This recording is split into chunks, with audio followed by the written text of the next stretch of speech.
నా పేరు మనోజ్ కుమార్, నేను పక్కా లోకల్.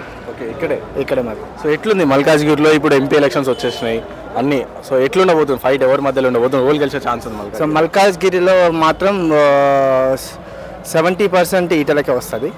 30% ఎందుకు వస్తుంది అంటే 30% మనకు వచ్చే అపోజిషన్స్ ఉన్నాయి కాబట్టి అపోజిషన్కి క్రాస్ పడే ఛాన్సెస్ ఉన్నాయి, కానీ 70% మన ఈటలకే వస్తుంది.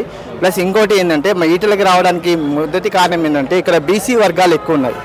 సో బీసీ క్యాండిడేట్స్ మనకి ఇప్పుడు ఇచ్చిన ప్రతి ఒక్క క్యాండిడేట్లో చూసినట్టయితే రెడ్డి సామాజిక వర్గము, తర్వాత వచ్చేసి లోకల్ అని కొత్తగా పెట్టాడు. సో లోకల్ ఎప్పుడు లేని లోకల్ ఇప్పుడు కొత్తగా ఎక్కడికి వచ్చాడు, ఆ లోకల్ లీడర్ అని పెట్టి స్పేస్గా మనకి మొన్ననే ఇచ్చారు, న్యూస్లో కూడా పెట్టారు లోకల్ పర్సన్ బీఆర్ఎస్ అని. లోకల్ పర్సన్ అంటే ఏంటి? ఇక్కడ పుట్టి ఇక్కడ పెరిగాడు. మరి సామాజిక వర్గం ఎక్కడ వచ్చింది? తను ఏమన్నా చేశాడా? ఇంతకుముందు ఏమైనా సోషల్ యాక్టివిటీ చేశాడా? ఏదైనా ఒక పాయింట్ చూపించండి, అప్పుడు నేను నమ్ముతాను లోకల్ అని.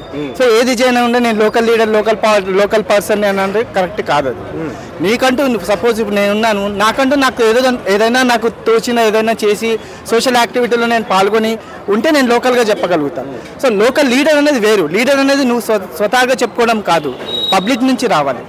సో అది లీడర్ అంటారు. సో న్యూస్కి ఏదో ఒకటి కామెంట్ ఇచ్చేసుకొని నేను లోకల్ లీడర్ అని కాలర్ ఎగిరేస్తే లోకల్ అనేవాడు ఎవడు కాదు. అలా లీడర్ అనేవాడు ఎక్కడి నుంచి వస్తాడు అంటే జనాల నుంచి రావాలి, కిందిని అంటే అట్టు వర్గం నుంచి రావాలి పైకి.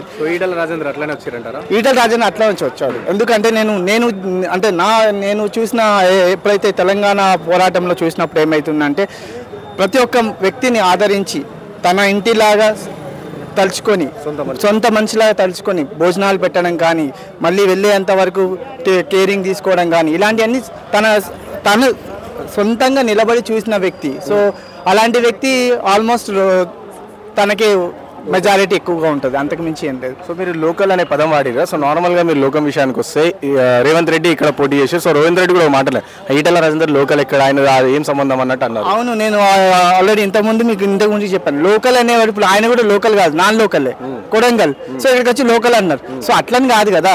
సో లోకల్ అనేవాడు ఎప్పుడు అవుతాడు? ఇక్కడ పుట్టి ఇక్కడ ఉండి ఇక్కడ మొత్తం తెలిసిన వాడే లోకల్ అవుతాడు. సో నాన్ లోకల్ వచ్చి లోకల్ అనేవాడు అది కరెక్ట్ కాదు. తను కూడా నాన్ లోకలే. సో ఇక్కడ వచ్చి గెలిచారు. ఆ టైంలో ఎవరు మెజారిటీ పర్సన్ ఎవరు లేక తను గెలవడం జరిగింది. కానీ ఇప్పుడు ఏంటంటే పోటీ వర్గం ఎక్కువగా ఉంది కాబట్టి ఈటల ఈజీగా గెలుస్తాడు. అది ఎంత మెజారిటీ ఎంత రాబోతుంది అన్నాడు అంచనా వేసుకో.